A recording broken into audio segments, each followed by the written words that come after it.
Yes, gini banget ini guys, negara Indonesia dalam bahaya, perekonomian kita akan dibuat hancur lebur. Resmi, hari ini Prabowo diserang oleh elit global guys. Dan ini ngeri banget sih guys, karena kalau lu nggak siap, kejadian krisis moneter yang ada di tahun 1998 bisa terulang kembali. Kok bisa guys? Kenapa ini terjadi?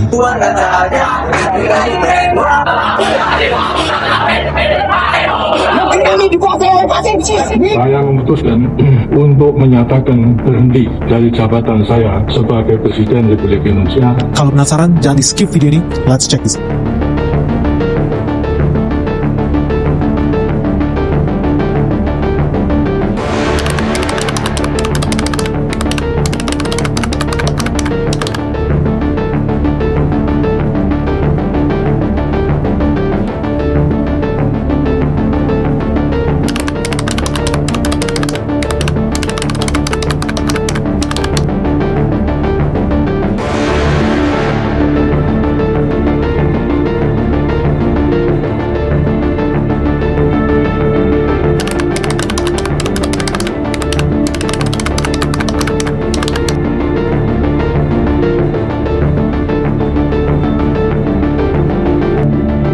Jadi teman-teman udah resmi ya di bulan Maret 2026 again sesuai dengan yang gue ajarin bahwa rating ekonomi Indonesia akan terus-menerus dihancurkan, dikikis tahap demi tahap, layer demi layer oleh lembaga rating dunia. So, yang paling fresh from the oven, Fitch Rating, dia udah nurunin ya ekonomi Indonesia outlooknya ke negatif, bahkan sampai ke BBB, triple B, B3 bro. Dan ini salah satu yang paling sadis. Dan Indonesia harus bisa nih menyikapi agen-agen asing ini. Kenapa? Karena ini semua udah sesuai dengan skenario yang mereka bikin untuk menghancurkan negara kita. Buat melengsarkan Prabowo. Kenapa? Karena Prabowo sering bikin blunder guys. Sadar nggak sadar dia sedang dijebak. Dan ini udah sesuai polanya seperti yang terjadi di negara-negara lain. Apa? Teman-teman kemarin lihat nggak? Bursa Efek Indonesia itu hancur gara-gara apa? Moody's. Mereka jatuhin rating kita di bulan Februari. Dan itu dia keluarin menyusul serangan yang sebelumnya dilakukan MSCI and the gang. Nah sebelum teman-teman panik, sebetulnya apa yang mau gue omongin di video ini? Gue harus kasih tahu dulu apa sih sebetulnya lembaga-lembaga rating ini. Fitch ini siapa sih? Moody's ini siapa sih? Jadi ada perusahaan di muka bumi ini guys yang kerjaannya itu bikin rating. Kalau di Indonesia misalkan lembaga rating yang paling terkenal kalau lu mau keluarin kredit Pevindo. Jadi lu mau bikin rating nanti kasih tahu perusahaan lu bisa kolaps apa enggak. Perusahaan lu mau keluarin surat utang bunga 7% sanggup bayar nggak sih perusahaan lu? Jadi ya biar gampang orang-orang yang mau beli surat utang itu ada lembaga rating yang bantuin. Oh perusahaan ini bagus. Oh perusahaan ini kurang bagus. Oh perusahaan ini sangat-sangat bagus. Jadi lebih gampang lah. Nah ini di dunia jual beli hutang ya, dunia kredit ada namanya Pevindo di Indonesia.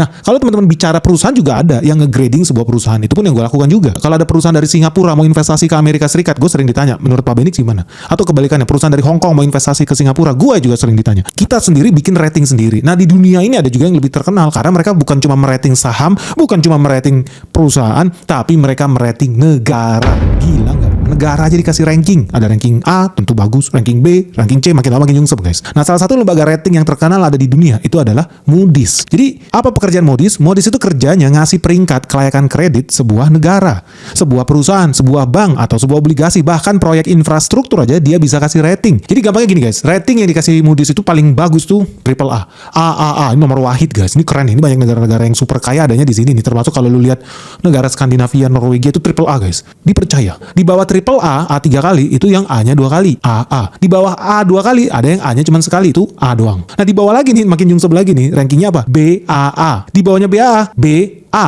Di bawahnya lagi B doang. Di bawah B ada lagi nggak? Ada CAA. Di bawah CAA, CA. Di bawah CA, C. Intinya gitulah, macam-macam lah. Ada juga yang ngasih rating itu paling bagus AAA, nanti BBB, CCC, pokoknya beda-beda lah. Tapi metode yang digunakan Moody's itu sampai kemudian negara lu dianggap negara gagal ketika udah masuk ke zona C guys. Jadi garis besar ya, negara yang dianggap sebagai negara investment grade alias negara yang terpercaya untuk dipercayakan duit lu diinvestasikan, itu negara yang ratingnya udah tentu lah yang paling bagus AAA. Kalau yang C udah nggak laku guys. Paling bawah apa? BAA. Jadi nggak sampai level C. BAA ini titik nadir guys, karena di bawahnya itu udah B doang. Nah Indonesia akan dianggap sebagai negara layak investasi kalau rating kita ya AAA, A2 kali, A1 kali, BAA.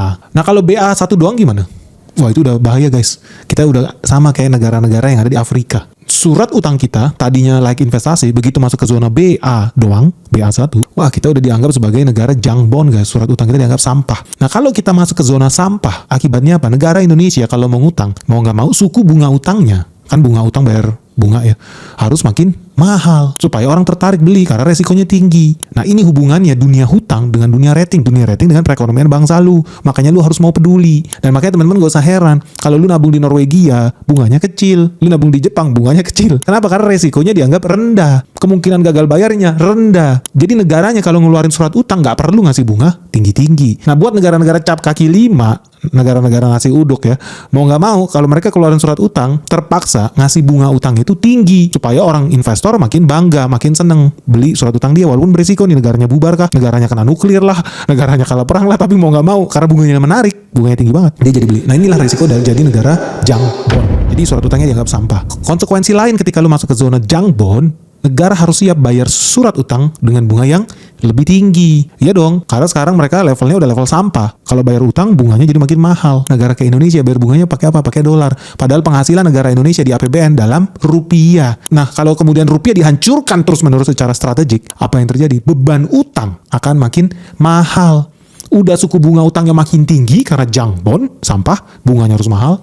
Bayar bunganya pun pakai dolar. Hancur 2 kali lipat, guys. Dan begitu Indonesia kalau masuk sampai ke zona junk bond, ini karena permainan mereka-mereka juga sebenarnya. Lu harus siap. Bakal banyak dana global yang keluar. Wajib bahkan buat keluar, kabur, capital flight. Takut mereka, apalagi kemudian Indonesia bakal disusul dengan demo-demo palsu, demo-demo bayaran, bikin kerusuhan di mana-mana, krisis moneter, dolar terlalu kuat secara ekstrim, bunga utang melonjak, mata uang anjlok, ujung-ujungnya apa? Pasar saham rontok, guys. Makanya teman-teman gak usah heran ya. Video ini sebetulnya udah kita bikin dari berapa? 2 bulan lalu kali? Apa 3 bulan lalu ya? Tapi kita nggak pernah syuting. Kenapa? Karena gue takut orang nggak bisa menyerap intisari dari video ini. Tapi sayangnya hari ini gue terpaksa harus syuting. Kenapa? Karena hari Senin gue yakin bursa efek itu merah membara, guys. Jadi terpaksa video lama ini kita keluarin, guys. Padahal Moody's rating ini kan udah lama ya. Cuman sekarang akhirnya gue terpaksa harus kasih ini supaya pemerintah nggak blunder, guys. Tapi anyway, gue juga nggak mau bahas lebih detail soal Moody's lah. Moody's ini nggak penting lah. Dia cuma kaki tangan, guys. Kaki tangan pemilik IMF, kaki tangan pemilik World Bank, kaki tangan pemilik MSCI. Jadi gue nggak tertarik bahasin. Tapi kalau teman-teman mau paham dunia makroekonomi, dunia investasi, ya lu tinggal cek sendiri sih. Kenapa lembaga-lembaga rating tuh hobi banget serang Indonesia dan terkoordinasi. Dia lakukan ini seperti orkestra, guys. Simple aja. Kalau lu lihat pemegang sahamnya Moody's, perusahaan rating ini yang menghancurkan citra ekonomi Indonesia, siapa? Di dalamnya ada Vanguard, di dalamnya ada BlackRock, di dalamnya ada State Street, di dalamnya ada Berkshire Hathaway. So mereka lakukan serangan terkoordinasi ini bukannya ngadi-ngadi. Berdasarkan data, ownernya sama, pemilik Moody's dengan MSCI. Masa sih? Coba lu lihat, MSCI itu apa? Perusahaan, kerjanya apa? Cari untung. Dengan apa? Mereka menggrading perusahaan-perusahaan emiten-emiten, bursa-bursa efek di luar negeri, di dalam negeri, semua di rating sama dia. Tapi kalau lu lihat secara spesifik, lu mau jujur, kenapa terkoordinasi? Ternyata pemilik MSCI dengan lembaga-lembaga rating itu sama, guys. Data menunjukkan siapa pemegang saham terbesar MSCI. Vanguard, BlackRock, State Street, sama, guys. Ini permainan yang dilakukan mereka untuk menyerang negara-negara yang kecil. Saham-saham gorengan. Negara-negara Indonesia levelnya kayak saham gorengan. Pemerintahannya banyak korupsi, dibiarkan, institusinya lemah, gampang buat diacak-acak. Apalagi ketika isinya orang-orang yang gampang disogok, guys. Pengkhianat bangsa ada banyak. Udah, bayar media, bikin demonstrasi bayaran, selesai. Jadi teman-teman, gue garansi dalam beberapa hari ke depan pun lu bakal lihat rating Indonesia akan terus-menerus diusahakan anjlok. Kenapa? Simple. Karena mereka mau dapat cuan. Nah, salah satu metode yang paling sering digunakan MSCI dalam menghancurkan sebuah negara, dan metode ini udah dipakai berulang-ulang, guys. Pemilik mereka sama, bursa dihancurkan supaya mereka bisa dapat barang dengan harga murah. Salah satu metode yang paling gampang adalah marketnya, guys. Kalau Moody's itu ngasih rating, bisa rating perusahaan ya, rating negara atau rating sebuah surat utang. MSCI itu merating bursanya, marketnya. Jadi MSCI itu, guys, intinya menggrading bukan perusahaan lagi ya, bukan emiten atau surat utang. Jadi itu lebih fokus menggrading bursa efeknya, sebuah market lah. Isinya ada emiten-emiten. Yang peringkat 1 itu ada develop market. Ya isinya apa? Ya negara-negara yang udah maju banget, guys. Ada Australia lah, ada Inggris, Amerika, Kanada gitu. Nah, dianggap ini negara-negara resikonya rendah. Tapi akibatnya ya, returnnya juga rendah. Tapi lebih stabil. Nah, fund-fund global, big fund tuh senangnya masuk yang kayak begini nih. Kenapa? Karena ekonominya dianggap lebih kuat, regulasinya juga lebih kuat. Jadi institusinya itu lebih bersih, transparan, akuntabel. Cita-cita semua negara itu masuk ke zona DM, develop market. Nah, di bawah develop market, rating selanjutnya MSCI itu adalah emerging market. Ini isinya negara-negara berkembang, guys. Kayak Indonesia, Arab Saudi, Thailand. Ini masuknya di sini lah. Afrika Selatan ini juga masuk di sini. Brazil, Meksiko semua masuk di sini. Ini dianggap negara-negara yang berkembang. Lagi mau coba ngembangin bursa efeknya. Ada salah-salah dikit, normal lah. Tapi untungnya Indonesia udah bersih-bersih tuh. OJK kita yang kemarin kan isinya rampok semua, guys. Tapi sekarang kan udah dibersihin nih. Harapannya ya. Nah, kenapa emerging market ini masih menarik? Karena dianggap sama big fund ini memang resikonya resiko menengah lah, bukan resiko tinggi, resiko menengah. Lebih tinggi lah dibanding yang developed market, tapi returnnya juga tinggi. Jadi banyak orang seneng investasi yang masuk ke daerah emerging market. Nah, Indonesia itu dapat ancaman bakal dijatuhin levelnya ke frontier market. Jadi levelnya itu developed market, emerging market, frontier market, di bawahnya lagi ada standalone market. Udah ini negara-negara cap kaki lima lah, Zimbabwe dan segalanya. Frontier market ini dianggap resikonya sangat tinggi. Fund global tuh takut masuk ke situ. Udah ekonominya kecil, likuiditasnya rendah, regulasinya lemah, pasar sahamnya juga kecil, nggak hidup lah. Jadi nggak menarik. Nah, Indonesia itu kalau sampai jatuh ke level frontier market, level kita langsung sama dengan negara Nigeria, guys, Burkina Faso, guys, Pakistan. Waduh, hancur lebur. Pasti habis itu semua emiten yang ada di IHSG. Kenapa? Emangnya kita mengandalkan mereka? Enggak. Tapi teman-teman harus tahu dong perspektifnya dana asing, perusahaan global, perusahaan besar. Mereka nggak bakal punya waktu lah pilih-pilih 800 perusahaan di IHSG, mana yang baik, mana yang bodong, mana yang mafia. Mereka nggak ada waktu, guys. Mereka langsung beli aja global. Oh, Indonesia, beli tracking Indonesia, masuk indeks Indonesia, cepret, nanti akan disebar itu otomatis aja ke perusahaan-perusahaan yang layak. Di sini ada apa, perbankan, mungkin perusahaan energi, langsung di spread sama rata. Karena mereka nggak ada waktu, guys, buat pilih satu-satu, nggak ada. Mereka langsung lihat aja apa kata MSCI. Oh, ini layak investasi, oh ini tidak layak investasi, selesai. Jadi cita-cita perusahaan-perusahaan emiten perusahaan TBK kita, ya mereka mau terdaftar di indeksnya MSCI. Karena begitu mereka masuk ke indeksnya MSCI, perusahaan-perusahaan investasi di seluruh dunia wajib buat ikutan beli kalau mereka udah ikutan di situ. Ngerti nggak? Nah, begitu Indonesia keluar, mereka wajib juga keluar dari saham-saham Indonesia. Dari sini lu udah tahu lah pentingnya memang kita punya citra yang baik di MSCI. Tapi sebetulnya kita juga harus hati-hati. Kenapa? Karena MSCI ini sudah terbukti sering menghancurkan negara-negara lain supaya bisa dikuasai oleh karena mereka ujung-ujungnya cuma anjing peliharaan.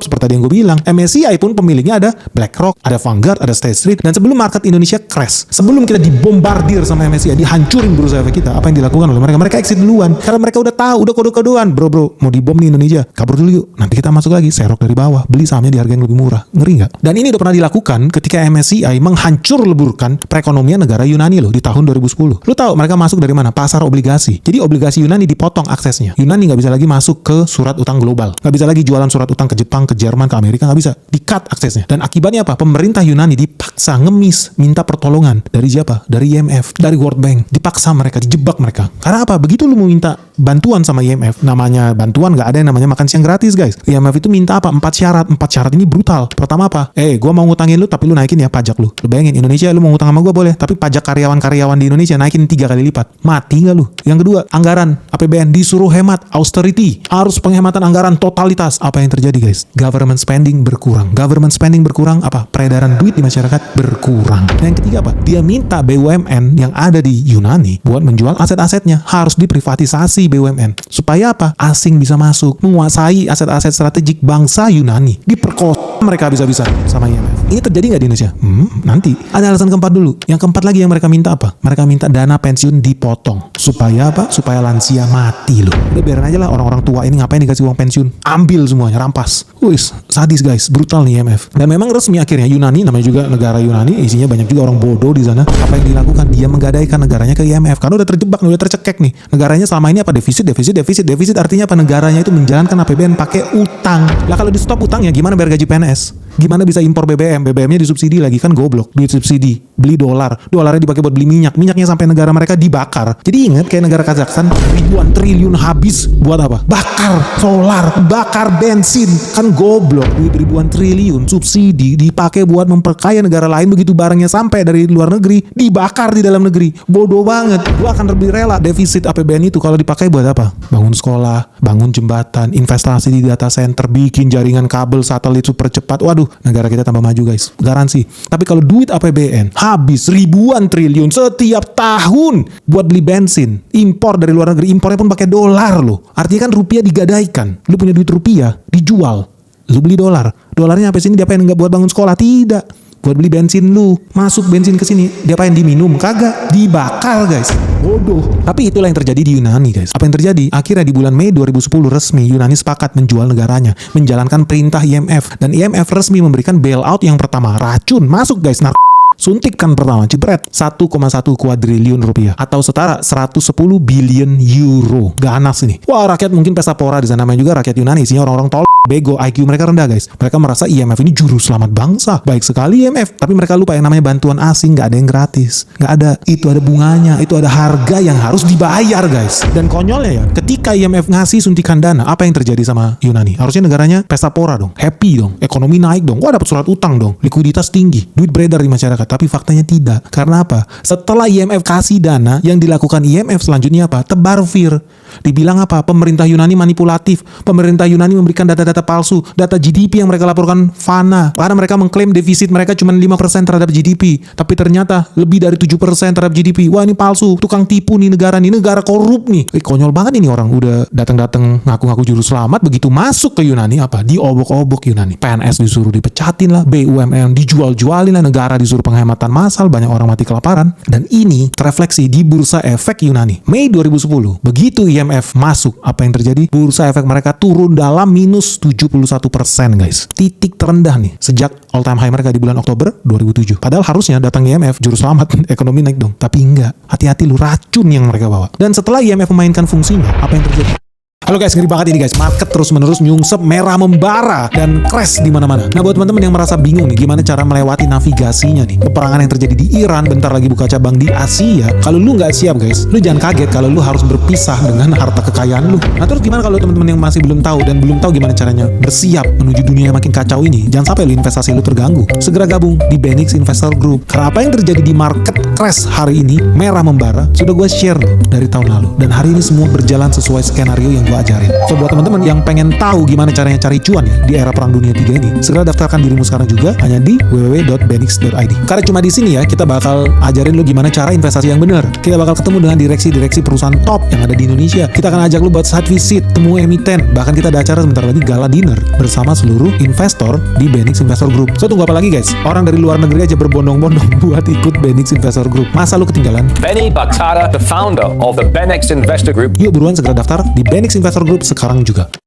Apa yang terjadi? Masuk nih kucuk-kucuk budak-budak mereka nih, budak-budak IMF nih. Moody's masuk, Moody's langsung kasih klaim rating Yunani turun, downgrade dari A3 AAA yang paling wahid, paling premium, paling hebat, paling elit, langsung anjlok ke BA1. Ingat kata gue di awal, begitu lu masuk ke zona BA1 lu dianggap negara sampah. Yunani turun 4 peringkat. Masa Moody's setolol itu sih? Bisa-bisanya ekstrim banget turun dari AAA ke BA1 mendadak. Nggak mungkin mereka nggak tahu. Jadi semua kayak settingan ini guys. Jadi lu bisa bayangin, masa sih sebuah negara dalam satu malam, jangan anggap ya ini nggak bisa terjadi di Indonesia, dalam satu malam ratingnya anjlok dalam dari AAA paling elit ke BA1 junk bond, sampah guys. Akibatnya apa? Moody's masuk, IHSG mereka, bursa efek mereka anjlok lagi di bulan Juni. Tadi bulan Mei gara-gara serangan IMF minus 70%. Sekarang masuk lagi serangan dari Moody's, minus lagi, minus 73% guys. Brutal nih permainan guys. Dan ingat, gara-gara surat utang mereka turun minus dalam tuh, jadi junk bond. Begitu jadi junk bond, apa yang terjadi? Tadi kan gue udah bilang, kalau lu masuk rating sampah, bunganya jadi makin mahal guys. Surat utang lu bunganya jadi makin mahal. Nah selama ini yang jual beli surat utang itu siapa ya? Sama lalu kalau mau beli Ori lah atau lu mau beli Sun kan pasti lewat bank Mandiri kayak Bank BCA kayak. Sama juga nih guys dengan yang terjadi di Yunani. Apa? Bank-bank itu mendadak collapse. Kenapa? Karena utang-utangnya itu harus di swap nih untuk menyelamatkan ya tadi ya surat utang yang mendadak bunganya jadi naik tinggi, harganya jadi kayak sampah. Bank itu menerima kerugian yang sangat-sangat tinggi guys. Kenapa? Ya karena banyak bank punya duit kayak orang goblok lah, kayak bank-bank di Indonesia kan goblok, disuntik duit 200 triliun sama Purbaya disuruh apa? Kucurin ke bawah dong biar hidup, kredit di bawah, UMKM hidup segala macam. Tapi memang pengkhianat bangsa itu ya, banker-banker ini apa yang dia lakukan? Dia kan nabung bro di bank sentral. Dia malah duitnya dipakai buat beli Ori, dipakai buat beli Sun. Pengkhianat bangsa ini, padahal duit 200 triliun itu duit pajak kita semua. Lu bayar pajak, dikumpulin sama Purbaya, ditaruh ke perbankan himbara itu dengan harapan diturunin lagi ke bawah. Malah dia beli surat utang negara. Memang mereka ini. Terus surat utang negara kan ada bunga yang harus dibayar. Yang bayar bunga siapa? Rakyat lagi, dipajak 2 kali lu, rampok lu. Memang banker-bankernya. Tapi itu yang kejadian di Yunani. Terus kemudian junk bond ini tiba-tiba surat utang negara jadi sampah guys. Perbankan di sana akibatnya rugi. Dan ini adalah kerugian tertinggi sepanjang sejarah. 4 bank terbesar di Yunani itu mengalami kerugian lebih dari 28 billion euro atau setara 344 triliun guys. Gara-gara bond swap ini. Jadi dari situ teman-teman udah bisa lihat ya, begitu bank-bank itu collapse, next apa? Perekonomian negara akan collapse. Sama kayak Indonesia tahun 98. Bank-bank banyak yang collapse. Nggak sanggup mereka. Habis likuiditas mereka. Makanya perlu ada BLBI, bantuan likuiditas ke bank-bank yang kolaps itu. Memang bankers ini udah jadi kaya raya karena duit kita, duit pajak kita, giliran mereka bangkrut, kita juga yang disuruh bail out. Kita juga yang disuruh selamatin, kan kocak memang. Tapi itu pun yang terjadi di Yunani. Setelah bank-bank kolaps itu apa? Negara Yunani mau nggak mau, ya tetap harus bayar utang dong, tetap harus bayar bunga dong utangnya ke IMF, brengsek ini. So apa yang dia lakukan? Mereka pun mulai menggadaikan aset-aset negaranya. Karena sejak mereka mendapatkan bantuan dari IMF, apa yang terjadi? Mereka kena poison pill, mereka kena racun, mereka kena narkoba. Guys, aduh, ternyata negara kita tidak tambah sukses, tambah sejahtera setelah dapat suntikan dana racun dari IMF itu. Ternyata negara kita tambah nyungsep. Lupa mereka, bantuan itu tidak gratis, ada bunganya, ada harga yang lo harus bayar. So kemudian yang dilakukan Yunani untuk menyelamatkan bank-banknya, menyelamatkan perekonomiannya, apa yang dia lakukan? Mereka menjual aset-aset bangsa yang strategik. Contoh yang paling fatal apa? Mereka menjual perusahaan telekomunikasi mereka, telkomnya mereka, ke Jerman, guys. Ngeri, mereka jual murah di harga 4,8 triliun loh. Murah banget. Nah, dari sini lu udah bisa lihat dong, kenapa Jerman mendadak beli perusahaan terbesar telekomunikasi di Yunani? Karena ternyata faktanya ya, Jerman beli saham perusahaan telekomunikasi terbesar di Yunani dengan harga murah, diskon 76%. Karena ingat, formasinya sudah hancur dulu bursanya. MSCI udah ngebom. Setelah MSCI masuk apa? Lembaga rating ngebom seperti di Indonesia. Setelah lembaga rating ngebom, apa yang terjadi? Perusahaan-perusahaan hancur, kolaps, sahamnya dijual murah. Masuklah juru selamat ini yang sebetulnya dimiliki oleh sama juga, beli mereka langsung aset-aset di sana dengan harga diskon. Mungkin teman-teman jadi inget ya kisah di Indonesia. Jangan-jangan sama ya. Kita dulu udah ngalamin itu loh. Makanya perusahaan telekomunikasi favorit lu ternyata bukan milik Indonesia. Tapi kita nggak mau ngomong ke sana. Kita bahas dulu Dutch Telekom. Mereka belanja Hellenic Telkom, perusahaan telkomnya Yunani ini, dengan harga murah. Sebelumnya harga saham mereka ya, sebelum diserang IMF, harga saham mereka itu 26 euro guys. Tapi begitu masuk ke IMF, harga sahamnya anjlok parah sampai ke 6 euro doang. Tragis guys. Tragis, sejarah selalu berulang. Prabowo, lu harus paham. Mereka nggak berhenti cuma dengan ngasih racun suntikan dana di tahun 2010. Yunani kemudian dipaksa lagi buat ambil bailout dari IMF, bailout jilid 2 di tahun 2012, cuman jeda 2 tahun loh. Dipaksa minjem lagi ke IMF. Nilainya berapa? 130 billion euro guys. Ini lebih dari 1.500 triliun. Can you imagine? Negara sekecil itu dipaksa ambil utang ribuan triliun, negara miskin Yunani. Gimana sih bisa bayar utang? Nggak bisa guys. Jadi apa yang terjadi? Di bulan Juni 2012, sama nih, di tahun yang sama, metodenya sama, berulang-ulang, sama aja guys. Lagi-lagi nih, MSCI masuk duluan. Apa yang dilakukan MSCI? Di downgrade Yunani dari developed market yang paling elit ke turun jadi emerging market di bulan Juni 2012. Mereka langsung bikin statement, Yunani, siap-siap ya, lu bakal gua downgrade. Baru statement guys. Belum resmi, baru statement, lu bakal gua downgrade. Tapi lu tahu dong apa maksudnya MSCI mau bikin rumor seperti itu. Karena setelah MSCI bersuara bakal mendowngrade bursa efek Yunani, apa yang terjadi dengan perekonomian Yunani? Bursa efek Yunani langsung anjlok parah, berada di titik terendah, langsung minus 90% guys. Sadis guys. Minus 90%. Jadi lu lihat runtutannya. Tahun 2010 bantuan IMF turun minus 70%. Setelahnya bantuan tahap 2 tahun 2012 masuk bantuan IMF, MSCI bermain lagi minus 90%. Sadis. Dan ini langsung diperparah dengan apa? Berkshire Hathaway bermain. Mereka punya perusahaan namanya Coca-Cola. Saat itu adalah perusahaan dengan market capitalization terbesar di Yunani. Lu bayangin, perusahaan dengan valuasi terbesar di bursa efek Yunani berkoordinasi nih dengan pemiliknya sama. Tadi gue udah buka sama lu. Pemilik siapa? Berkshire Hathaway, perusahaan investasi salah satu yang terbesar di dunia. Coca-Cola yang punya siapa? Lu juga udah tahu, yang punya Berkshire Hathaway. Apa yang terjadi? Kabur dia, keluar, exit dari bursa efek Yunani, pindah ke bursa efek London. So lu imagine kalau ini terjadi di Indonesia, perusahaan-perusahaan dengan market kapitalisasi besar kabur dari Indonesia, apa yang terjadi dengan IHSG? Rontok bro. Gila ini formasinya guys, permainan ini. Dan itu yang dilakukan. Coca-Cola pindah dari Yunani ke London. Dan lu udah tahu dong apa yang terjadi. Resmi 1 tahun setelahnya, bulan Juni 2013, resmi ternyata betulan MSCI downgrade indeks saham Yunani ke emerging market. Gila ya, lu bayangin. Tapi perusahaan-perusahaan barat itu udah tahu lebih awal. Mereka exit duluan, kabur duluan guys. Permainannya cantik guys. Lu nggak ngerti karena lu bukan investor. Tapi kalau investor di IHSG, lu wajib tahu. Sejarah selalu berulang. Dan karena tadi ya perusahaan-perusahaan besar kabur dari bursa efek. Bursa efek mereka makin anjlok nilainya. Lembaga rating bermain lagi di situ bersama MSCI. Apa yang terjadi? Yunani makin kelelep guys. Mereka harus apa? Ngemis lagi sama IMF. 3 tahun setelah bailout kedua, Yunani dipaksa mengemis lagi ke IMF. Bulan Agustus 2015 menerima bailout yang ketiga kalinya, nilainya 1.700 triliun. Gila guys, negara udah kelelep guys. Jangankan bayar utang ke IMF, bayar gaji PNS aja udah gak sanggup, tapi dipaksa lagi digenjot. Buat apa? Ambil utang. Tol memang, goblok ini. Dan karena mereka ujung-ujungnya ngambil utang kan harus ada bunga guys, ada yang dibayar, ada harga yang lu harus korbankan, mungkin nyawa rakyat lu sendiri, mungkin kedaulatan lu korbankan, dan itu yang terjadi di Yunani. Karena mereka kalang kabut nggak bisa bayar hutang, ujung-ujungnya apa? Yunani menggadaikan negaranya.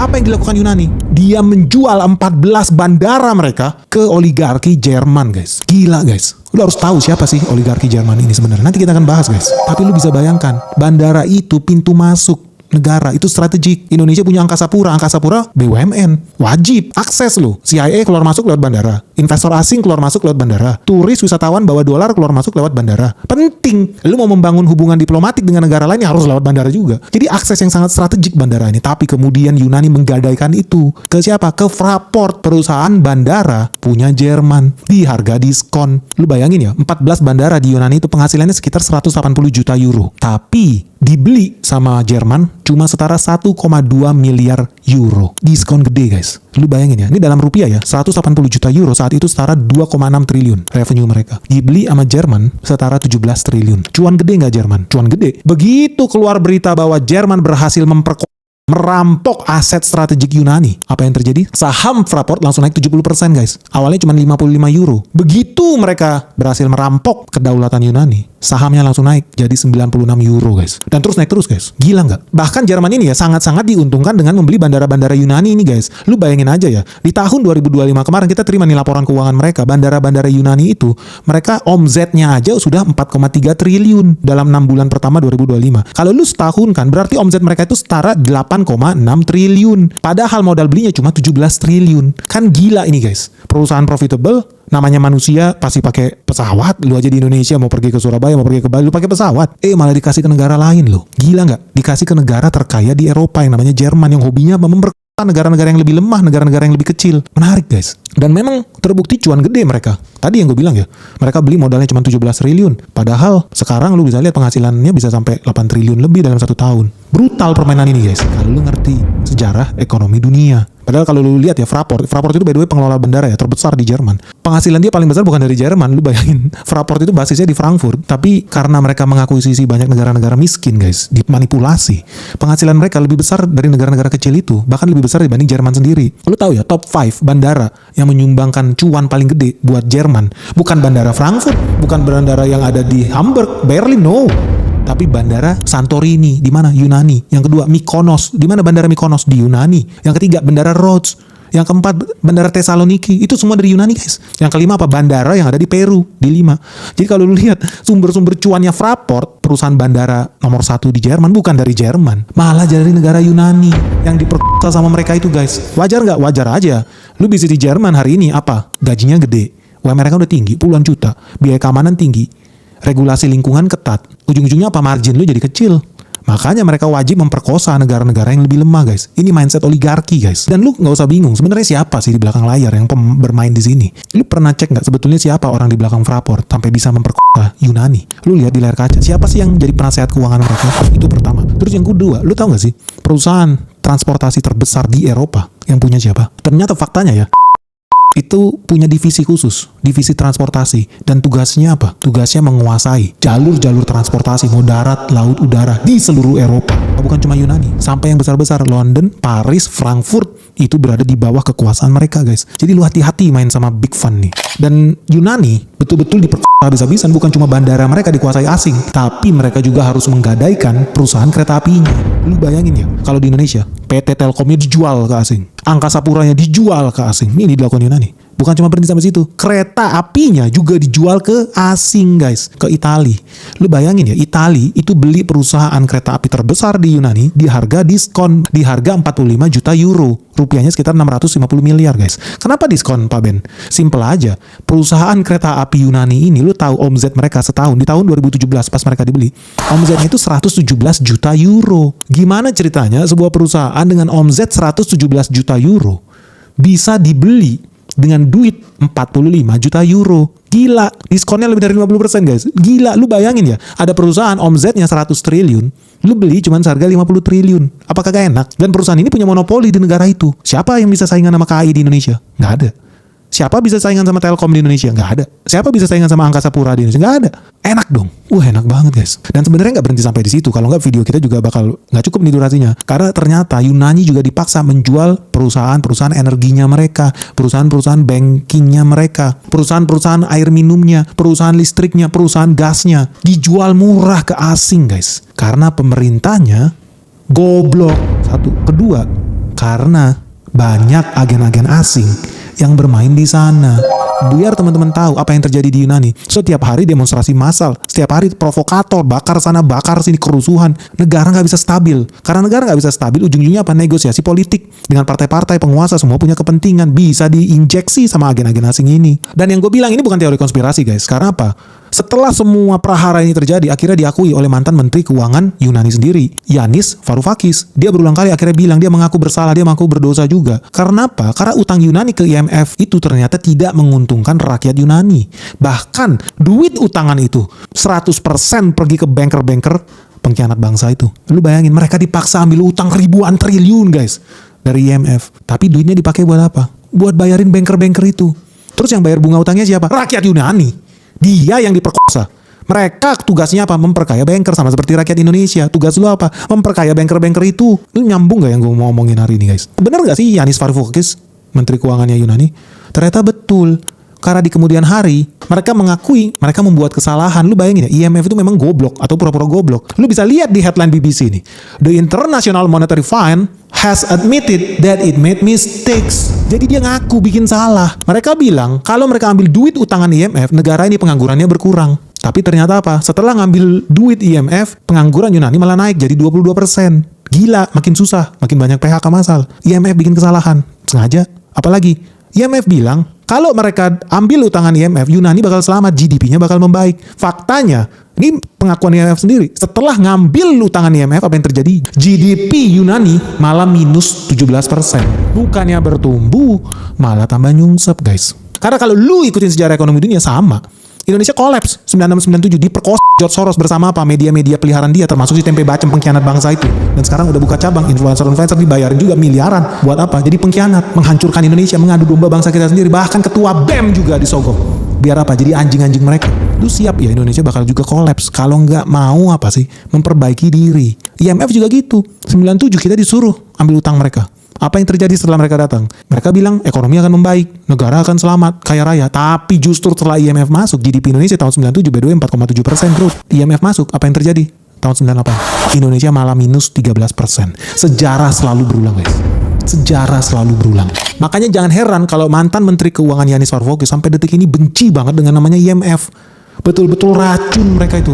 Ketika lu pergi beli roti di toko, lu bayar pajak. Ketika lu terima gaji, lu bayar pajak. Ketika lu beli bensin, lu bayar pajak. Pajak lu harapkan pajak lu dikelola dengan baik. Ya buat bayar apa? BPJS Kesehatan, bayar rumah sakit, bangun sekolah, bangun jembatan. Tapi ternyata tidak. Pajak lu digunakan untuk memperkaya banker-banker terkutuk itu. We had the largest loan in human history. The question is, what happened to that money? It wasn't the money. It wasn't money for Greece. It was money for the banks. And the Greek people took on the largest loan in human history on behalf of German and French bankers. So the only reason why they effected this so-called bailout for Greece was to save their own banks and to present this as solidarity with Greece. So teman-teman, menurut lu ya, semua pola yang terjadi ini berulang kali terus terjadi. Menurut lu kali ini Indonesia bisa selamat nggak? Kenapa? Karena kalau lu lihat ya, Prabowo bener-bener mau dijebak habis-habisan nih. Dia mau digulingkan nih. Yakin lah guys. Karena dia juga nggak dengerin nasihat Benix sih. Gue udah dari tahun lalu bilang, Hormuz bakal diblokir, minyak bumi bakal naik tinggi, Indonesia harus segera transisi energi ke energi listrik. Lu bisa lihat bukti sejarahnya. Ini gue udah bikin petisi dari tahun 2025. Karena gue sudah memprediksi Perang Dunia 3 setelah Hormuz diblokir, Indonesia wajib transisi ke mobil listrik. Wajib bahkan mensubsidi. Di luar negeri, negara-negara yang udah pahamin dari tahun lalu, bahkan lu kalau beli kendaraan listrik dikasih cashback sama negara. Supaya lu makin semangat, supaya lu gak jadi budaknya Timur Tengah, budaknya raja-raja Arab, terima duit minyak lu, apa yang dilakukan? Ngebom Palestina, ngebom Iran, bikin kerusuhan di mana-mana, pelihara teroris di mana-mana, pakai duit lu. Bego lu emang lu. Udah dari tahun lalu gue ingetin. Makanya lu harus dukung petisi Benix ini. Kalau enggak, negara kita akan terus-menerus diperkosa sama BBM. BBM gak dinaikin, subsidi melonjak, negara apa? Kolaps, utang terus. Lama-lama kita jadi budak IMF. Mau lu negara kita jadi budak IMF? Gue sih nggak mau guys. Nggak rela gue. Tapi kalau BBM tidak dinaikin, subsidi tidak dicabut, apa yang terjadi? Kerusuhan di mana-mana, demonstrasi di mana-mana, masuk agen-agen asing ini buat memprovokasi bangsa kita. Dilematis guys. Dan teman-teman udah tahu belum? Gimana sih cara strategi IMF buat menghancurkan Indonesia nih di tahun 2026 ini? Bisa berjalan lancar atau enggak? Apakah mereka akan menggunakan strategi Yunani, extend and pretend loan, atau mereka akan menggunakan formasi baru yang mereka kembangin di Venezuela, atau mereka bakal menggunakan metode baru nih? Yang kalau lu penasaran kita bahas nih di part 2 video ini. Strategi IMF menghancurkan Prabowo. Lu penasaran gak? Gimana sih cara mereka? Dan mereka udah taruh antek-antek mereka jadi pejabat tinggi di negara ini. Bukan pejabat-pejabat cap kaki 5 guys yang gajinya cuma 10 juta, 50 juta, 100 juta, itu rendahan guys. Tapi jadi pejabat-pejabat tinggi di negara ini yang gajinya miliaran. Ternyata selama ini Indonesia masih menyisakan anjing-anjing peliharaan IMF sejak tahun 98. Sudah ditanam di sini supaya negara kita tetap kerdil guys. Menurut lu bakal berhasil gak ya IMF ini menghancurkan Indonesia? Menurut lu Prabowo bisa bertahan gak nih dengan serangan-serangan agen-agen asing ini? Dan lu penasaran gak sih gimana ya strateginya supaya kita bisa lolos? Gimana kalau kita bikin lebih detail di part 2 guys? Kalau lu setuju, segera like video ini. Begitu mencapai 24.000 likes dalam 24 jam, bakal kita bahas tuntas di part 2 cara IMF menghancurkan Prabowo. Oke guys, semoga video ini bermanfaat. Semoga minggu depan IHSG baik-baik saja, tapi gue yakin pasti merah membara. Salam sehat, salam cuan.